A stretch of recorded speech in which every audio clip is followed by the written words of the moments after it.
Merry Christmas Eve and happy holidays to all of those who are celebrating right now. My name is Warren, and I think a lot of people are wondering who exactly is going to wield the Infinity Gauntlet in Avengers Endgame. There's a lot of theories going around about who it could be, and it could be multiple people. But I think there's one person that we all expect to wield the Infinity Gauntlet in Avengers Endgame no matter what, and that is Iron Man. Along with wielding the Infinity Gauntlet, many people also think that he's going to die as well. And in this video, I'm going to talk about a way where both could probably happen. I'm still doing a life-sized Infinity Gauntlet giveaway. If you'd like to enter the giveaway for your chance to win, all you have to do is subscribe to my channel, like this video, and comment down below with your thoughts and your favorite superhero. So, right now, Tony is stuck in space with Nebula, and we know that one way or another he's going to get saved somehow. But until he gets saved, he's stuck on a ship with Nebula, the daughter of Thanos, the Mad Titan who just wiped out half the universe. We know that Tony isn't just going to roll over and accept the decimation. He's not going to accept this defeat. He's going to figure out a way to reverse it. And we know that he's going to get all of the information about Thanos from Nebula that he can. And with that conversation is going to come information about the Infinity Stones and about the Infinity Gauntlet. So Tony is going to learn a lot more about the Infinity Stones. He's going to learn a lot more about how powerful they are and how no normal person can wield them. So with this conversation, Tony is going to learn just how strong Thanos is, because Thanos can hold Infinity Stones with his bare hands. But even Thanos needed an Infinity Gauntlet to be able to use all of the stones at the same time. So Tony is going to realize that he himself needs an Infinity Gauntlet. And of course, the scientist in him is going to want to know why exactly the Infinity Gauntlet is strong enough to hold all of the stones. Nebula will know that Thanos went to Nidavellir to forge the Infinity Gauntlet, because Thanos has had the gauntlet well before the events of Age of Ultron. So Tony is going to learn about Nidavellir and about Uru Metal. Tony, realizing that he'll need some sort of Infinity Gauntlet to defeat Thanos, will probably head to Nidavellir with Nebula after he's rescued. Once he gets to Nidavellir, one of two things will happen.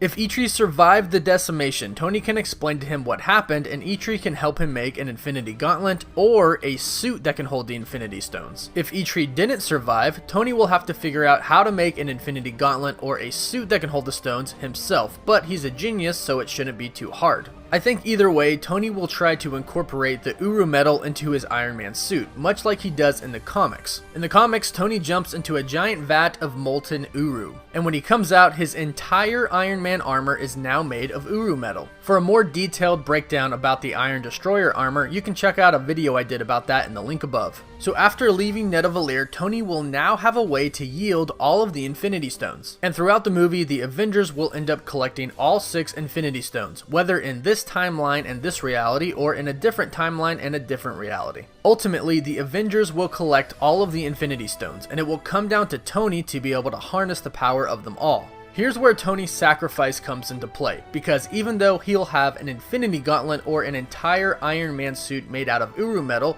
he still is probably not strong enough to withstand the power of all Infinity Stones. And Tony most likely realizes that. But at the end of the movie, when Tony most likely will collect all of the Infinity Stones, it'll probably come down to the wire. A few Avengers could be dead already, and a few could be about to die. There could possibly be this new villain that's into play as well, and Tony probably won't have much time to think. All Tony will know is that the only way to defeat Thanos and possibly this new villain is to undo the events that happened in Avengers Infinity War, the snap included. And when Tony performs his own snap, undoing the events of Infinity War and the previous snap, I don't think he'll be strong enough to survive. So Tony will end up sacrificing himself to save the universe. Now, I'm not saying that he will permanently die in Avengers Endgame. If he manages to undo the events of Infinity War and alter them in a way, technically he could be back alive again as well. Or somebody could use the Time Stone to bring him back to life, much like Thanos did to Vision in Avengers Infinity War. So I'm not saying that he will permanently die, but I do think that he will sacrifice himself to perform his own snap and save the universe. But this is just a theory. Let me know what you all think about this. Do you think that Tony will harness the power of all the Infinity Stones, and do you think that he'll sacrifice himself in Avengers Endgame? Let me know your thoughts in the comments down below. And don't forget to subscribe, comment, and like the video so you can enter the giveaway and stay up to date on everything relating to Avengers Endgame. As always, thank you so much for watching.